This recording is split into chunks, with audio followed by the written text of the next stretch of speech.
Bonjour et bienvenue dans cette vidéo. Je viens de recevoir l'épreuve finale du livre Pause carnet le temps d'un café, 31 pages de journal créatif pour tous les jours et j'avais vraiment envie de le feuilleter avec vous. Il rassemble 31 pauses carnet que j'ai proposées au mois d'octobre. Ce sont des pauses qu'on peut faire en 15 minutes. Elles sont inspirées du journal créatif, la méthode d'Anne-Marie Jobin, qui mélange écriture, dessin, collage pour respirer, souffler, faire un pas de côté par rapport à la vie quotidienne.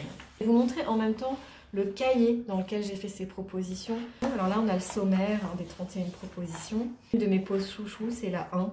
Je me pose avec un thé. On a du dessin, de l'écriture. La deuxième, une image et un mot pour m'inspirer. On a à chaque fois, en début de section, une image qui donne une idée de ce qu'on va trouver dans la proposition et puis un QR code qui amène vers une vidéo. Et le QR code, on le retrouve à chaque fois avec le descriptif écrit.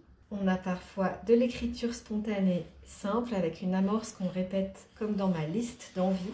Des pages simplissimes comme ces lignes de couleurs. Des pages pour déposer tout ce qu'on a sur le cœur, pensée, émotion, ressenti, sensation.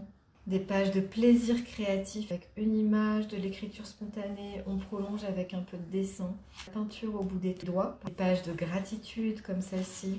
Dans la section 2, on repart pour 8 propositions. À chaque fois, il y a une citation d'une personne qui m'inspire et qui vous inspirera aussi, je l'espère.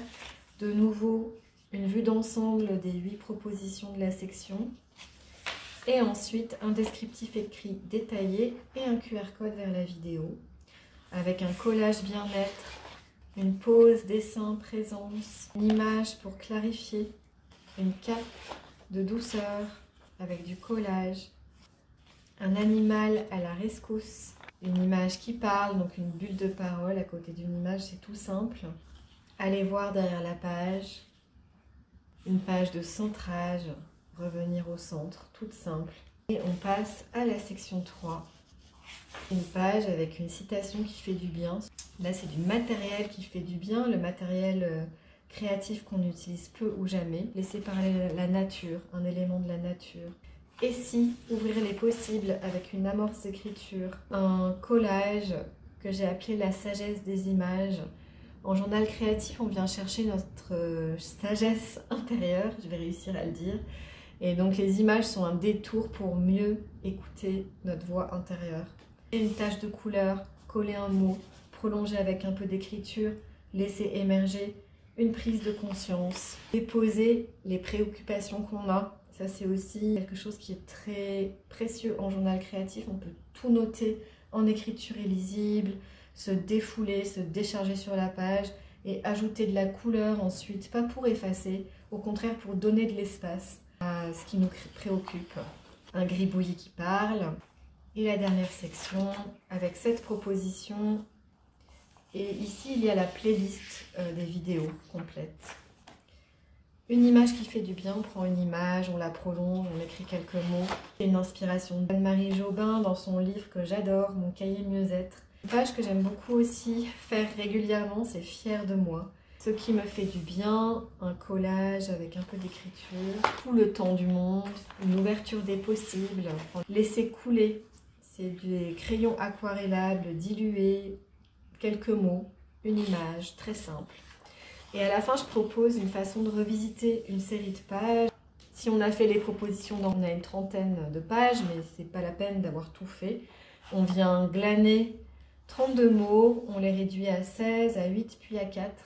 C'est une sorte de cible inspirée du livre de Nathalie Hanau, le journal créatif du burn-out. Il y a énormément de propositions dans ce livre, il y en a pour tous les goûts. On n'est pas obligé de tout faire, on n'est pas obligé de tout faire dans l'ordre. On peut vraiment adapter les propositions, les faire à sa façon, les adapter, les changer. Dans l'introduction, je propose quelques informations sur le journal créatif, le matériel, les façons les plus douces de se lancer et de pratiquer avec douceur et avec plaisir.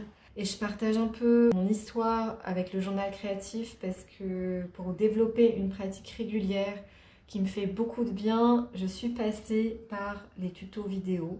d'autres personnes et j'explique que c'est pour ça que j'ai envie de proposer des pauses carnet qui sont simples, relativement rapides et qu'on peut faire avec un support écrit mais aussi vidéo et visuel. Si vous avez des questions, n'hésitez pas à les poser dans les commentaires de cette vidéo, je serai ravie d'y répondre. Certaines personnes m'ont demandé quelle était la différence entre mon nouveau livre, Pause carnet le temps d'un café, et mon ancien livre, Pause créative, qui est sorti il y a un an. En Pause carnet le temps d'un café, j'ai vraiment privilégié des pauses courtes, 15 minutes, le temps d'un café. Et dans Pause créative, on était dans un esprit où à chaque fois, il y avait une proposition courte et une proposition longue sur le même canevas de descriptif. Il y a des propositions qui se recoupent. Sur les 31 pauses du nouveau livre, il y en a, disons, 7 ou 8 qui sont proches. Celle-ci, c'est le meilleur exemple, une cape de douceur. On la retrouve dans les deux livres. C'est une de mes pauses préférées. Dans le nouveau livre, on a à nouveau cette pause, mais la vidéo est différente, les amorces d'écriture sont différentes, donc il y a toujours une variation. Donc sur 31 pages de journal créatif du nouveau livre, il y en a 7 ou 8 qui sont assez proches, voire très proches, mais jamais complètement pareils. Je vous souhaite par avance de très bonnes pauses carnet, le temps d'un café, d'un thé ou d'une tisane. Et je vous dis à bientôt avec joie.